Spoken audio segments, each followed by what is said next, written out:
ଚାଷ କରି ବଞ୍ଚିବା ନିଶାରେ ଗଭୀର ଅନୁଭବୀ ମଣିଷ ହେଉଛନ୍ତି ତ୍ରିନାଥ କୁମାର ନାୟକ, ଶିଆଳିଆ, ଭଦ୍ରକ ଅଞ୍ଚଳର।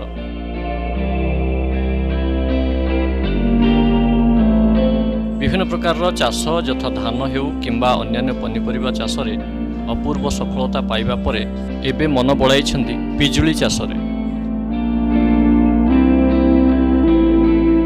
ଚାଷ କ୍ଷେତ୍ରରେ ଆଗକୁ ବଢ଼ାଉଥିବା ତାଙ୍କର ପାଦ ଅନ୍ୟ ଚାଷୀ ଭାଇମାନଙ୍କ ପାଇଁ ନିଶ୍ଚିନ୍ତ ଏକ ପ୍ରେରଣାପ୍ରଦାୟକ କଥା।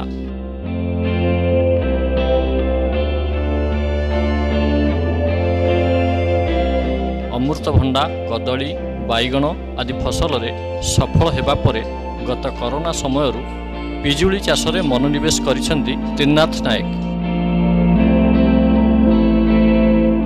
ଏହିସବୁ ଚାଷ କ୍ଷେତ୍ରରେ ଅପୂର୍ବ ସଫଳତା ପାଇବା ପରେ ଏବେ ପିଜୁଳି ଚାଷରେ ପାଇଛନ୍ତି ଅନେକ ସଫଳତା।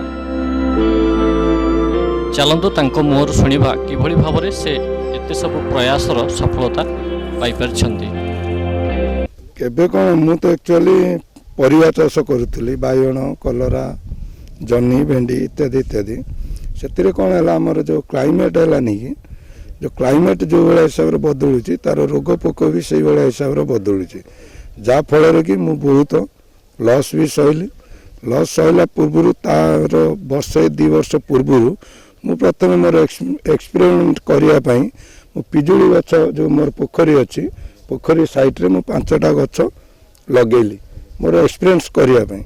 ତାପରେ ମୁଁ ଯେତେବେଳେ ଲଗେଇଲି ସେତେବେଳେ ମୁଁ କିଛି ଜାଣିନଥିଲି, ଯେମିତି ସାଧାରଣ ଲୋକ ବାଡ଼ିରେ ଲଗାଉଛନ୍ତି ମୁଁ ସେଇଭଳିଆ ହିସାବରେ ଲଗେଇଦେଲି।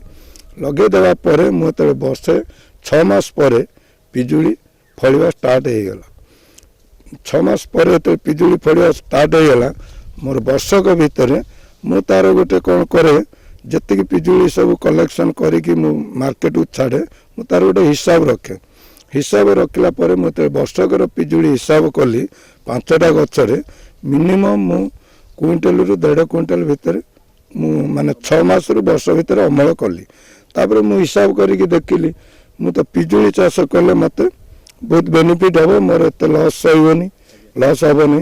ତେଣୁକରି ମୁଁ କ'ଣ କଲି, ଏଇ ବର୍ଷ ଯେଉଁ ମୋର ଯେଉଁ ପରିବା ଚାଷ ହେଉଥିଲା, ଏବେ ବାଇଗଣରେ ବହୁତ ପ୍ରକାର ସମସ୍ୟା, ତାର ସମାଧାନ କରିବା ପାଇଁ ମୁଁ ଯାହା ପାଖକୁ ଗଲି କେବଳ ଖର୍ଚ୍ଚାନ୍ତ ହେଲି, କିନ୍ତୁ ସମାଧାନର ବାଟ ପାଇଲି ନାହିଁ।